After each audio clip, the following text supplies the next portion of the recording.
Ya, halo pemirsa, apa kabar Anda hari ini? Langsung dari studio IDX Channel Jakarta, saya Prasetyo Wibowo kembali hadir dalam program Market Review yang akan mengupas isu-isu yang menjadi penggerak ekonomi di tanah air. Live streaming kami bisa Anda saksikan di idxchannel.com dan pemirsa, langsung saja kita mulai Market Review selengkapnya.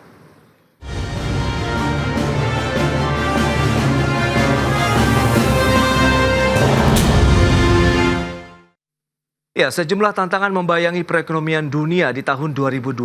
Pemerintah pun terus mencermati dampak faktor perekonomian ekonomi global tahun ini bagi Indonesia. Di tengah kian meredanya dampak pandemi COVID-19 terhadap perekonomian di skala global, serangkaian tantangan baru membayangi perekonomian dunia di tahun 2025. Risiko dampak geopolitik hingga perang dagang diprediksi sejumlah kalangan akan memberi efek pada pertumbuhan ekonomi dunia pada tahun ini. Laporan Reuters menunjukkan, konflik di Ukraina dan Timur Tengah, masalah politik di Jerman dan Prancis, serta teka-teki masa depan perekonomian di China juga menjadi hal yang memperkeruh prospek ekonomi dunia pada tahun ini. Selain itu, dampak dari kerusakan iklim juga diperkirakan ikut membayangi perekonomian global pada tahun ini. Dan pada saat ini, pembuat kebijakan dan pasar keuangan berharap seluruh pemangku perekonomian global dapat mengatasi seluruh tantangan ini dan para gubernur bank sentral dapat menormalkan suku bunga. Namun demikian, seperti telah disinyalir oleh Dana Moneter Internasional dalam prospek perekonomian terbarunya, negara-negara di dunia harus bersiap untuk masa-masa ketidakpastian di 2025. Pemerintah Indonesia pun terus mencermati faktor-faktor yang dapat mempengaruhi perekonomian global di 2025. Namun Menteri Keuangan Sri Mulyani menyebut di tengah berbagai gejolak perekonomian yang terjadi di sepanjang tahun lalu, APBN 2024 dioptimalkan sebagai shock absorber untuk melindungi masyarakat serta menjaga momentum pertumbuhan dan mendukung agenda pembangunan secara optimal. Dan hasilnya, ekonomi Indonesia tetap menunjukkan resiliensi dengan pertumbuhan ekonomi yang stabil, inflasi yang terkendali, surplus neraca perdagangan, serta tingkat suku bunga dan nilai tukar yang relatif moderat dibandingkan negara lain. Berbagai sumber IDX Channel.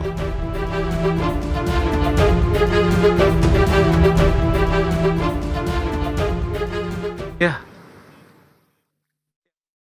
Tema menarik kita kali ini terkait dengan daya tahan Indonesia di tengah tantangan perekonomian global sudah tersambung melalui Zoom bersama dengan Bapak Adi Sulman. Beliau adalah Wakil Ketua Bidang Perdagangan Asosiasi Pengusaha Indonesia Apindo. Ya, halo Pak Adi, apa kabar? Selamat pagi Mas Pras. Ya, selamat pagi Pak. Salam sehat. Salam sehat semua. Baik, terima kasih atas waktu yang disempatkan. Dan sudah bergabung juga ini Pak Rian Kerianto, ekonom senior dan juga senior associate faculty dari LPPI. Ya, halo. Apa kabar Pak Rian?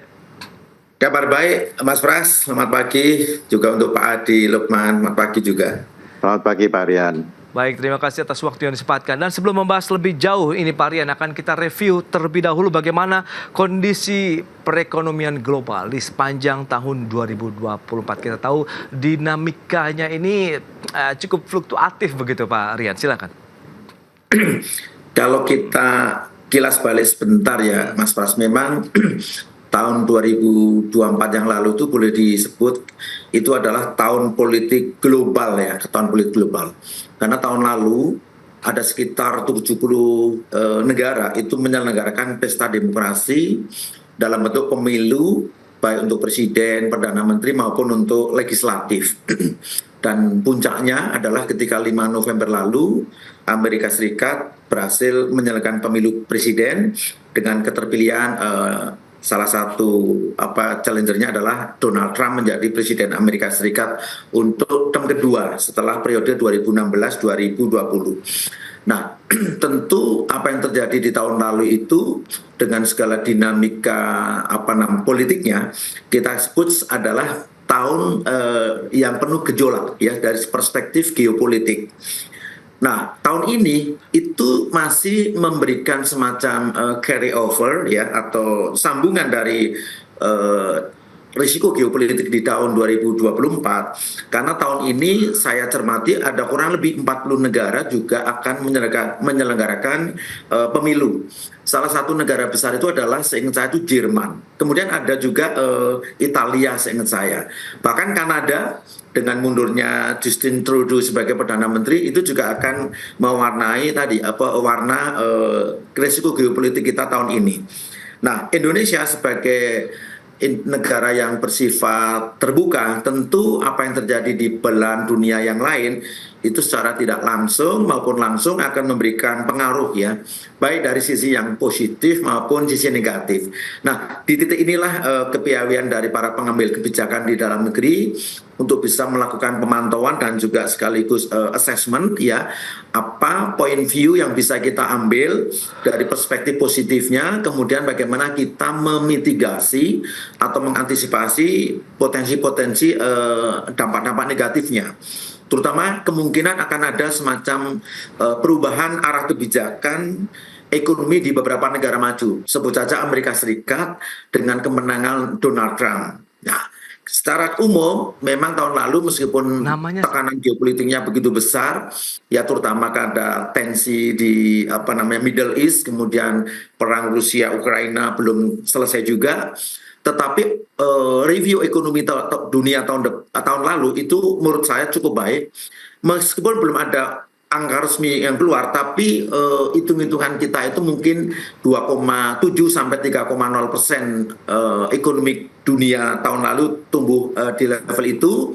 Dan itu menjadi modal atau bekal untuk tahun 2025 ini relatif steady ya, antara 3,0 sampai 3,2%.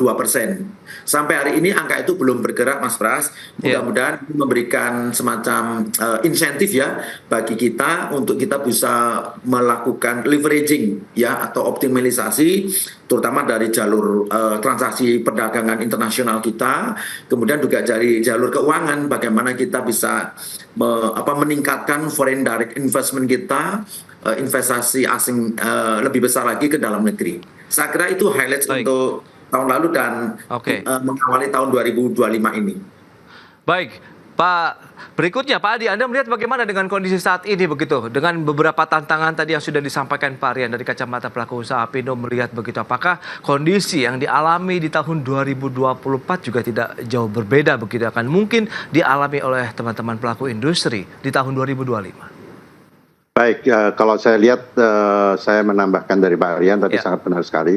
Intinya adalah geopolitik dan climate change itu masih membayangi dunia. Kalau kita lihat dari geopolitik, ada dua kubu yang sangat kuat berpengaruh terhadap dunia adalah di US dan Rusia dengan kubu Rusia, di perdagangan kubu US dengan kubu Tiongkok. Jadi ini yang harus kita perhatikan. Kalau kita lihat dengan kemenangan Trump kali ini, tentunya dengan program America First dan lain sebagainya, tentunya ini akan mendapatkan respon yang kuat dari sisi perdagangan dari negara Tiongkok. Nah, oleh sebab itu Indonesia ini berada di tengah-tengah antara keduanya, dan tentunya Indonesia harus pandai-pandai melihat peluang bagaimana kita harus meningkatkan kerjasama. Dua-dua ada tantangan, dua-dua ada benefitnya, dan tentunya kita harus mencari peluang-peluang yang baik. Kalau kita lihat dengan America First, kita sangat mengkhawatirkan sekali dengan di sisi perdagangan, dengan review GSP dan lain sebagainya yang pernah dilakukan di 2018 yang lalu, dan beruntung kita masih bisa mempertahankan sampai saat ini karena 2020 diumumkan Indonesia masih eligible untuk menerapkan GSP. Tapi dengan America First, Indonesia masuk dalam radar karena kita surplus perdagangan, dan tentunya ini yang harus kita waspadai. Jangan sampai hubungan kita turun dengan Amerika. Di sisi lain dengan Tiongkok kita juga menjadi country partner untuk perdagangan yang sangat besar sekali, karena Tiongkok ini termasuk dominan dan nomor 1 atau nomor 2 bagi Indonesia. Nah, tentunya kita harus menjaga juga hubungan yang baik. Nah, bagaimana kita bisa merealisasikan ini? Tentunya ini terkait dengan policy luar negeri Indonesia yang bebas aktif, tentunya harus diteruskan, dan tentunya kita harus mencari complementary. Dengan Amerika kita banyak komplementerinya, sehingga Amerika perlu mereview kalau akan nyetop GSP dan lain sebagainya. Karena banyak produk-produk Indonesia yang dibutuhkan Amerika yang tidak memiliki. Di samping itu Indonesia juga banyak membutuhkan produk-produk Amerika yang tidak kita miliki. Demikian juga dengan Tiongkok, tentunya kita harus cari peluang-peluang tersebut. Baik, nah Pak Adi, lantas bagaimana dengan kinerja industri domestik begitu? Meskipun kita tahu PMI manufaktur kita sudah kembali lagi ke level ekspansi. Apakah ini bisa menjadi satu fondasi yang cukup kuat begitu untuk menatap tahun 2025? Ya, kalau kita lihat di Q4 memang agak membaik ya dari sisi perdagangan di Indonesia. Beberapa sektor meningkat di agriculture, di makanan minuman dan lain sebagainya. Meskipun tantangan di sektor-sektor lain seperti tekstil, garment dan alas kaki ini masih menjadi tantangan. Ini juga karena pengaruh global trade. Di mana China misalnya itu saya mendapatkan laporan kelebihan kapasitas sangat besar sekali di sana, sehingga mereka mau tidak mau mencari peluang bagaimana produk-produk itu tidak boleh berhenti dalam produksi, tapi harus disalurkan. Nah, tentunya Indonesia menjadi salah satu sasaran. Sehingga saya mendapatkan laporan banyak sekali import-import produk-produk yang berlebih tersebut masuk ke Indonesia. Untuk makanan minuman mungkin masih sedikit beruntung karena terkait dengan taste, terkait dengan food safety dan lain sebagainya, kita masih punya juga terkait dengan kehalalan, kita masih punya pagar-pagar yang bisa membatasi. Tapi untuk komoditi lain seperti sepatu, alas kaki, garment, tekstil dan lain sebagainya akan lebih sulit membendungnya. Kita tidak bisa mencegah, kita tidak bisa melarang karena ini WTO, tapi kita harus pandai-pandai bagaimana kita bisa mengurangi atau membendung hal tersebut. Nah, tentunya ini kaitannya dengan kondisi ekonomi dalam negeri. Kita sangat berharap di dalam negeri pemerintah bahu-membahu dengan dunia usaha untuk mencari meningkatkan produktivitas, efisiensi, mengurangi regulasi-regulasi yang sangat menghambat, sehingga kita harus mengurangi biaya ekonomi yang sangat tinggi di Indonesia, belum lagi biaya logistik dan lain sebagainya. Inilah yang kita berharap pemerintah dan dunia usaha bahu-membahu menjadi satu untuk hal tersebut. Itu dia, saling bergandengan tangan begitu untuk menghadapi tahun 2025. Lantas bagaimana dengan kondisi fundamental di dalam negeri sendiri? Kita akan bahas di segmen berikutnya. Pak Adi, Pak Rian, kita akan jeda dulu sebentar. Dan pemirsa, pastikan Anda masih bersama kami.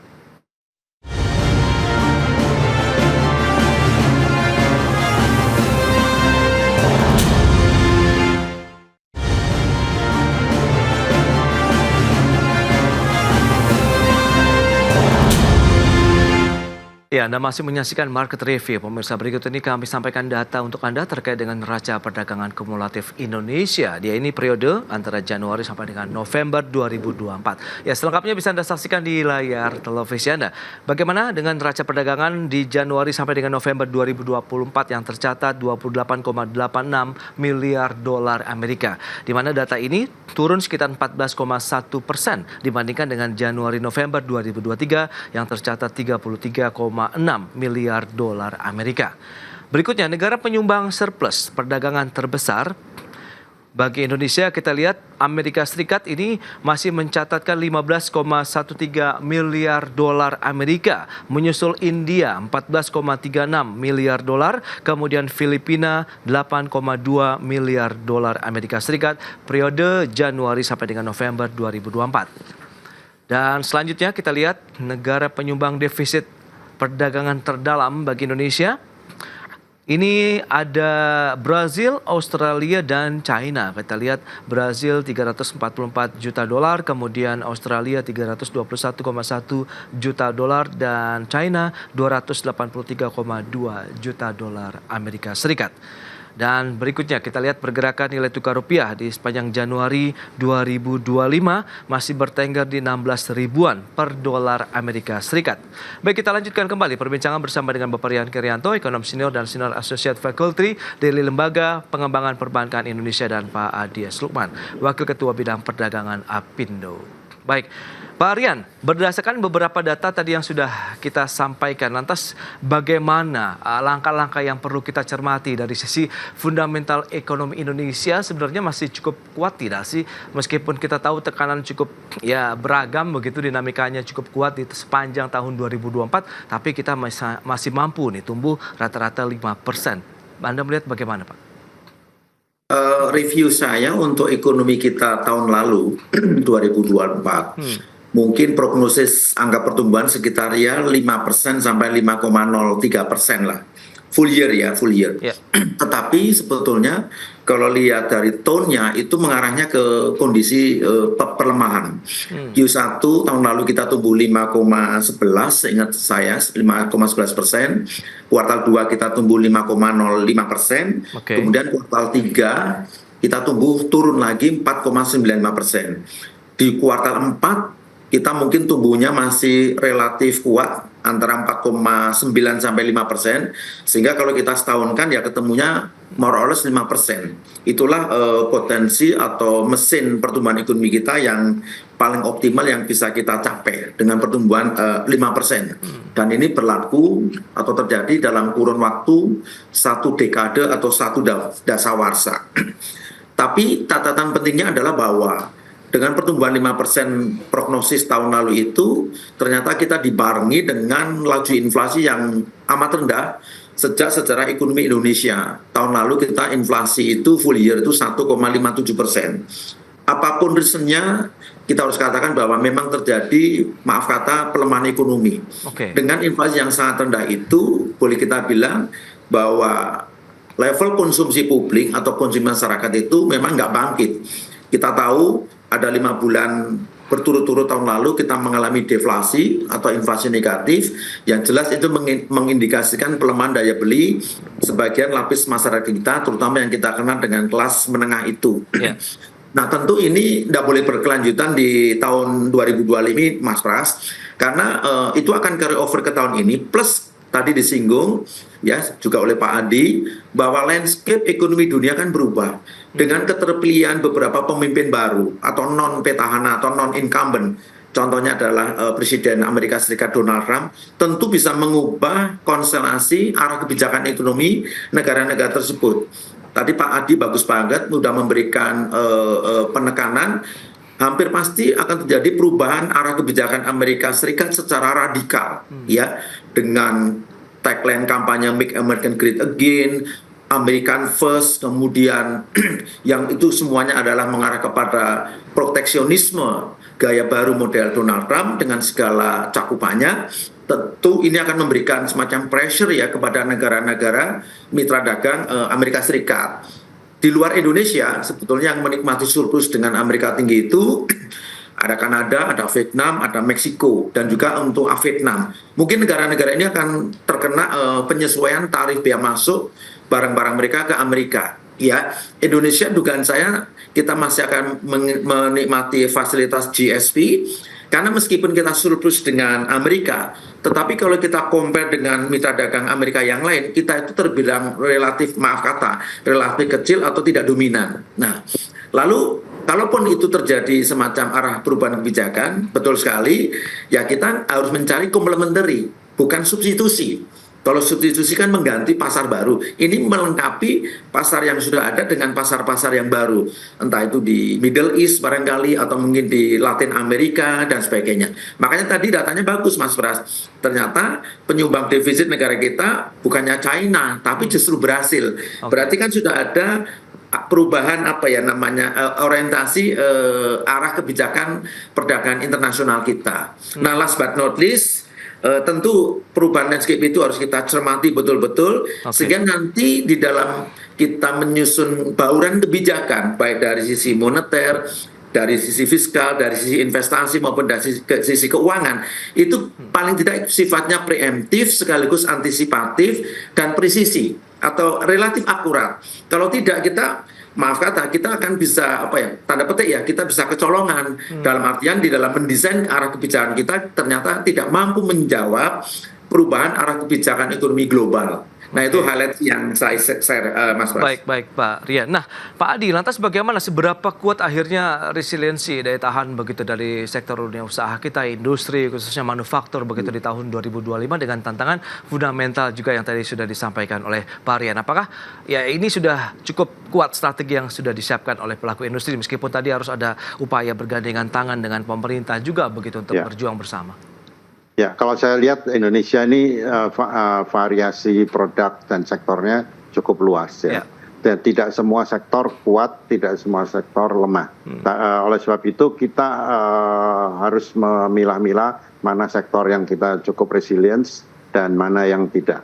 Kalau menurut saya beberapa sektor seperti mungkin Indonesia seperti tambang, kemudian agriculture, food dan lain sebagainya itu masih cukup resilience ya, tapi sektor-sektor banyak yang lemah. Oleh sebab itu kita harus memilah mana yang harus kita bantu, mana harus yang kita ini. Tapi intinya gini, saya ingin mengajak pemerintah tidak hanya sekedar bagaimana kita memikirkan membendung impor. Tapi kita bagaimana harus memikirkan seperti negara Tiongkok. Itu mereka memberikan insentif yang luar biasa untuk eksportir. Dan kita mungkin kalau kita ingat tahun 90-an awal itu juga pemerintah pernah memberikan insentif ekspor yang sangat luar biasa dan akhirnya itu bisa menolong Indonesia untuk meningkatkan ekspor dan bangkit meningkatkan devisanya. Nah, inilah yang harus kita pikirkan bagaimana kebijakan di dalam negeri itu bisa mendukung peningkatan ekspor yang sangat signifikan. Kita harus cari poin-poin apa yang bisa mendorong tersebut.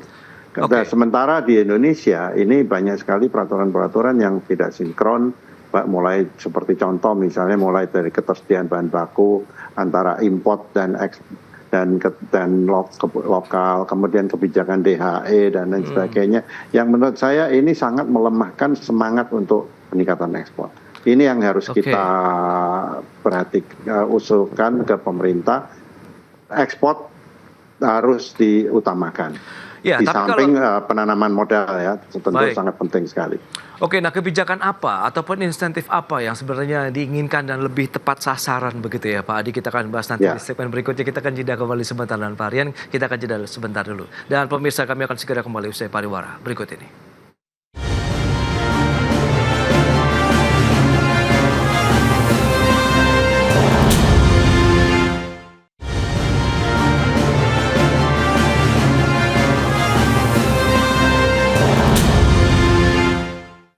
Ya, terima kasih Anda masih bergabung bersama kami dalam Market Review. Baik, kita akan lanjutkan kembali. Pak Adi, lantas bagaimana kalau Anda bicara mengenai insentif kebijakan begitu yang diinginkan oleh pelaku industri sehingga kita benar-benar bisa lebih kuat begitu dari daya tahan, daya saing dari produksi maupun juga aktivitas ekonomi secara umum begitu yang disumbang oleh dunia industri, Pak Adi.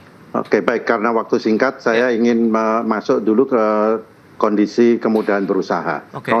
Kondisi kemudahan berusaha ini menurut kami masih banyak menyebabkan ekonomi biaya tinggi, mulai dari perizinan OSS, SLF, PBG dan lain sebagainya, termasuk UKL, UPL, dan ini semua harus direview agar ini bisa lebih memudahkan dunia usaha fokus di dalam berusaha sehingga dan izin-izin dipermudah untuk membangkitkan ekonomi kita. Yang kedua terkait dengan bahan baku industri. Bahan baku industri kita harus akui masih banyak yang harus diimport. Nah, kita jangan menghabiskan waktu, membuang waktu antara import dan tidak import dan lain sebagainya. Kalau memang sudah nyata-nyata tidak ada tersedia dalam negeri, sebaiknya pemerintah harus memberikan izin secara jangka panjang antara 6 sampai 1 tahun agar dunia usaha bisa lebih leluasa mencari alternatif bahan baku yang bisa lebih mudah untuk mendukung peningkatan ekspor dan keterjangkauan di dalam negeri.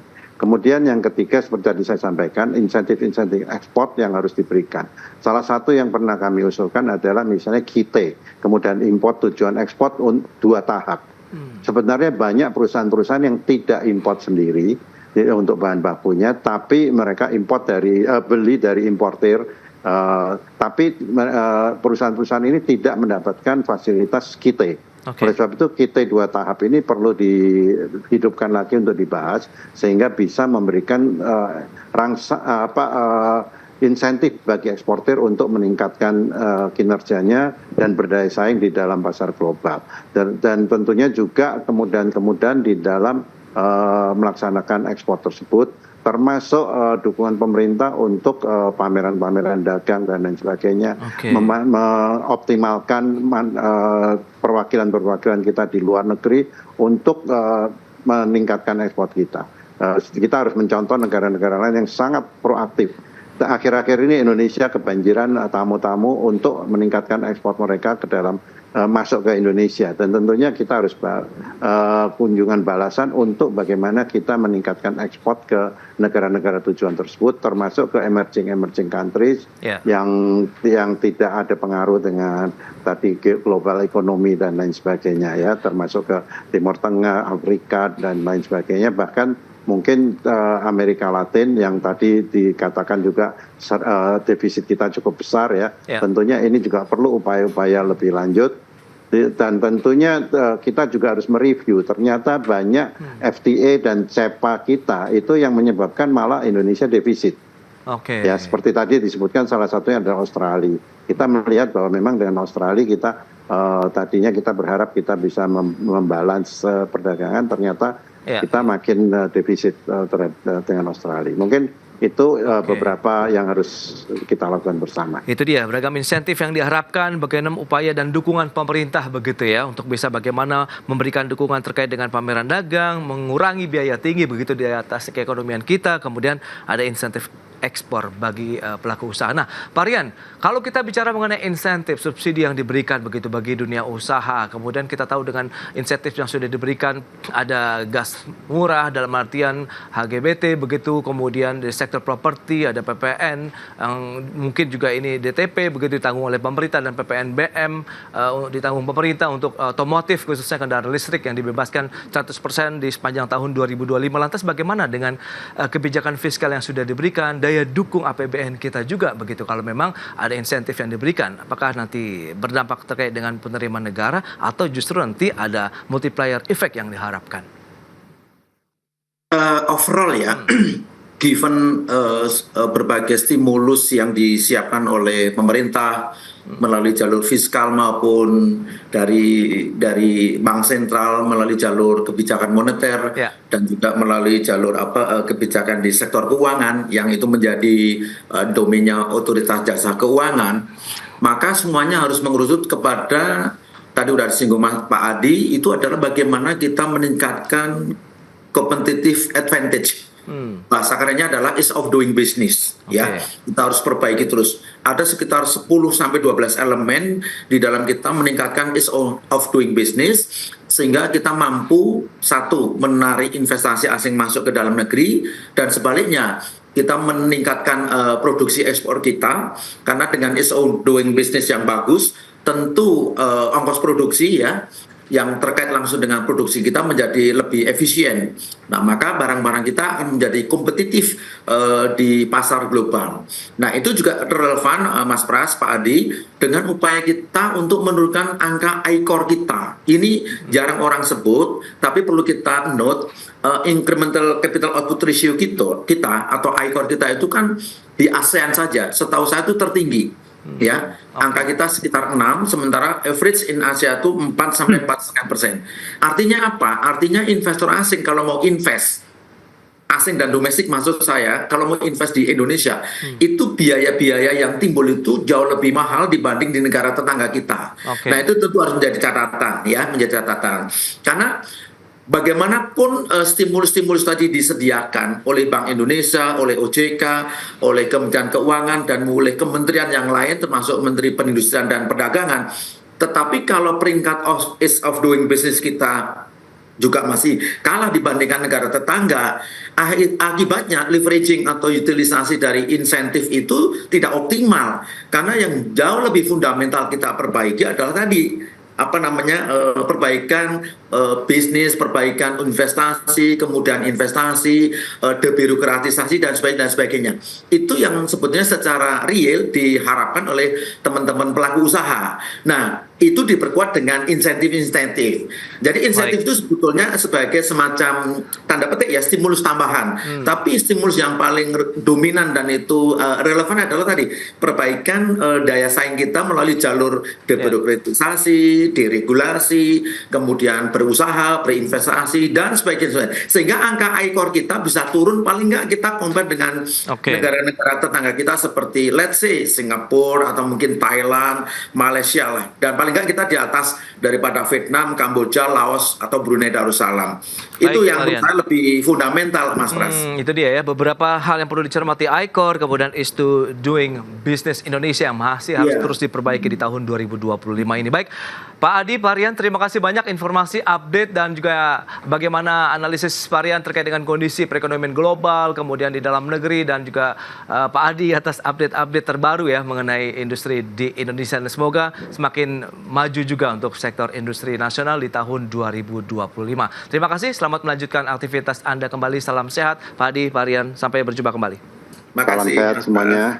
Ya pemirsa, jangan beranjak dari tempat Anda karena sesaat lagi kami masih akan kembali dengan tema menarik lainnya terkait dengan IPO PT Brigade Biofarmaka Teknologi Tbk dengan kode sahamnya Obat. Kami segera kembali.